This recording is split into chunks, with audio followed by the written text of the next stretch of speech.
We do not believe Allah is competent to take charge of our affairs. We do not believe that Allah is enough for us. When you reach the moment in which you can trust Allah and you can resign your affairs to Him and you are relaxed about the outcome, you will find yourself confident to do things you never did before. Why? You'll find yourself taking risks, calculated risks that you never took before. Why? Because you trust, I have to just take the plunge and Allah will guide me to the pearls in the sea. Many of us, we want to from afar look at the sea, theorize about the beauty of the pearls, talk about the pearls with our friends, and imagine somehow that they will manifest itself. But it is only he who is ready to take the plunge, dive in, take the risk, hold your breath, and make an attempt. It is only they who will get the pearls in the end. Imam al-Shafi'i makes this point when he says, بِقَدْرِ الْكَدِّ تُكْتَسَبُ الْمَعَالِ وَمَنْ طَلَبَ الْعُلَى سهر الليالي ومن رام العلا من غير كد أضاع العمر في طلب المحال تروم العز ثم تنام ليلا يغوص البحر من طلب اللآلي. He says, if you think that you want to reach high places but you want to snore at night, you're never going to get there. Don't you see that in order to get pearls, people have to dive deep into the sea? It takes tawakkul in order to take such risks. How do we actually achieve this trait of trusting Allah subhanahu wa ta'ala with our affairs? And how do we rise in the ranks? The first step is you need what we call wakil glasses. What are wakil glasses? Every incident that happens in your life, the way you look at it and the way you interpret it, this alone can change your life completely. How you describe what's happening to you and how you understand it and how you frame it is half of the journey of the soul. Something bad happens to you. Your mother passes away, your father passes away, you lose your wealth in an investment, you go through a divorce, you go through a challenge at work, somebody's taken you to court for something you never did. You're going through some challenge in life. The first thing to do is when you look at this, to remember Allah is my wakil. The one who sent this to me is my agent, my trustee.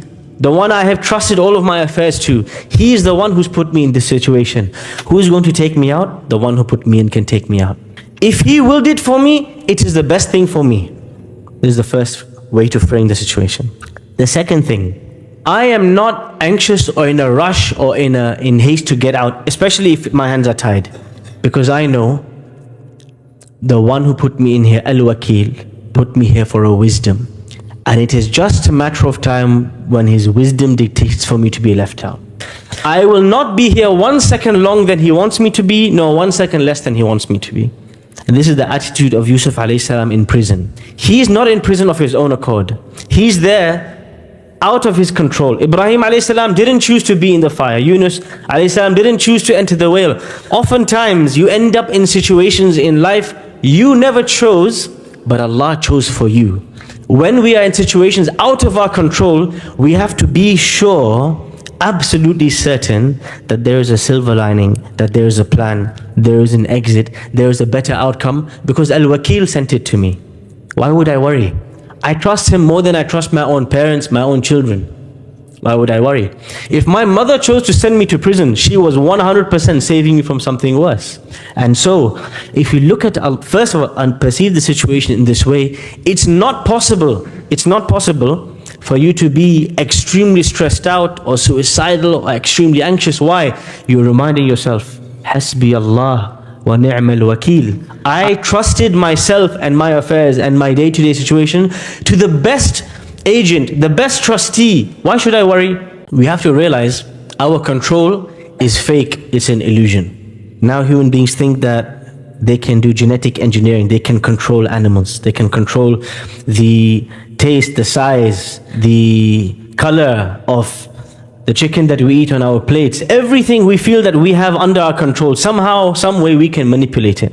One of the important parts of tawakkul is realizing the powerlessness of human beings. And how sometimes Allah subhanahu wa ta'ala does things with no asbab.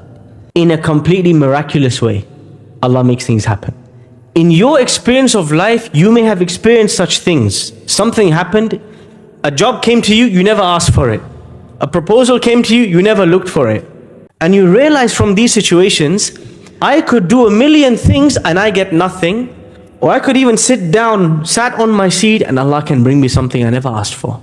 Allah can provide with or without the means and the methods and the tools. And when you are feeling despair and anxiety and worry, you have to remember these situations when Allah gave you, when you never asked for something. Maryam alayhi salam, when Allah says to her, you're about to have a child, what's her reaction? Does anybody know? She questions Allah. She's shocked. أَنَّا يَكُونُ لِي غُلَامٌ وَلَمْ يَمْسَسْنِي بَشَرٌ. She asked the angels, how is it possible for me to have a boy and a man has not touched me? قَالُوا كَذَلِكِ اللَّهُ يَفْعَلُ مَا يَشَاءُ. That's how Allah is. He does what He wants. You've kind of forgot at some point on the journey that it's not you going through the reproductive means that produce the child. Allah creates the child directly. You're just going through the process, but Allah creates directly. It's nothing to do with you. It's to do only directly with His intervention. When Ibrahim alayhi salam is congratulated, him and his wife are congratulated with a child. What's the reaction of Ibrahim alayhi salam's wife? She was amazed. Whoa, how is it possible for me to have a child? قَالُوا أَتَعْجَبِينَ مِنْ أَمْرِ اللَّهِ. They said, how can you be amazed at Allah's command? Why?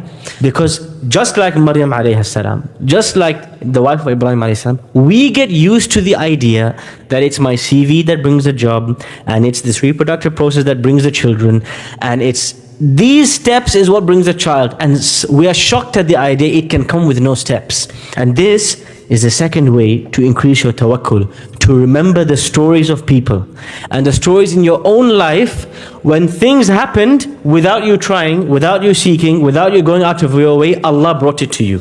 Now you think about in your own life, what are the things you were given, you were provided for, without looking, without asking? If you think about those things, every time something goes wrong in your life, every time you're stuck in a process, I'm trying to look for a wife, I can't find a wife, I'm looking for a job, I'm stuck, and you feel anxious about it, remember Allah has provided for you with nothing. And that's why in the Quran Allah says, وَمَا لَنَا أَلَّا نَتَوَكَّلَ عَلَى اللَّهِ وَقَدْ هَدَانَا سُبُلَنَا. How can I not leave my affairs to Allah when He showed me how to get here in the first place without me trying? He showed me how to get here. Surely I can trust Him for the remainder of the journey.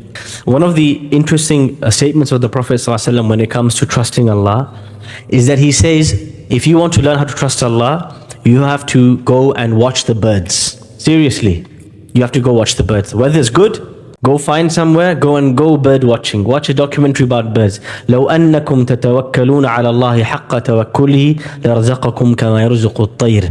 He said, if you were to trust Allah properly, He would have provided for you like He provides for the birds. They leave in the early morning with an empty stomach and they return in the evening with a full stomach. The birds live day to day with no guarantee I have food for tomorrow. They don't have savings. Have you seen a refrigerator in a bird's nest? Anybody seen a freezer? No? Bank account?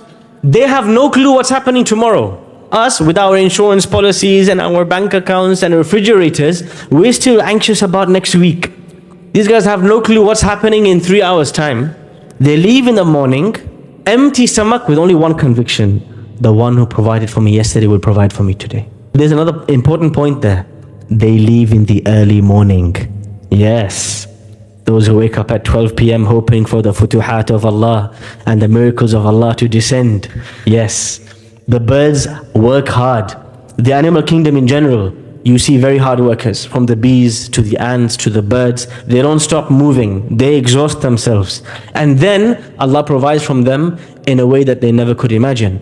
If you wake up at 4 or 5 a.m., there's nothing in the world you can't obtain if you trust Allah in the process. Everything the Prophet ﷺ ever sought in his life, he woke up early for it.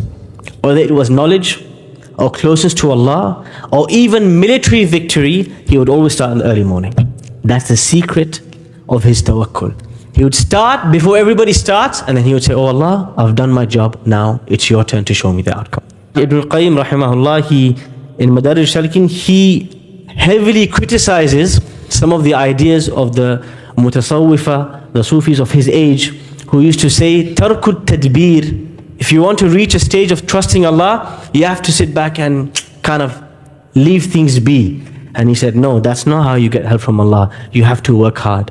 If anybody were to get help from Allah free, it would have been the Prophet ﷺ. Then why is it before a battle he's lining up his soldiers and he's arming them and he's strategizing and he's sending scouts and intelligence and placing them and he's got this whole strategy? Why? He can just leave it, Allah will help him. No, he knows it's obligatory on me to take the means for me to earn the help of Allah. So we have to exhaust ourselves in the means. So many people, they fall short in this regard. And then the second part, once you take the means, you have to divorce your mind and spirit and soul. This thing cannot bring me any good, and it cannot remove from me any harm.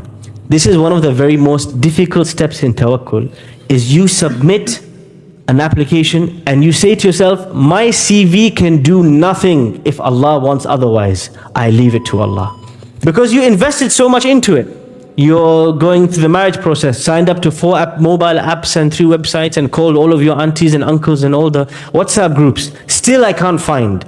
Are you trusting the groups and the websites, or are you trusting the one who created them? One time one of my teachers told me, he said, you know when you leave the house and you say, Bismillah tawakkaltu ala Allah, and you lock the door of your house. He said, are you trusting the lock? Are you relying on the lock to protect the house? Because you know your whole house could be on fire and could leave just the door and the lock standing. But sometimes we get obsessed with the tools. We get over-invested in the people.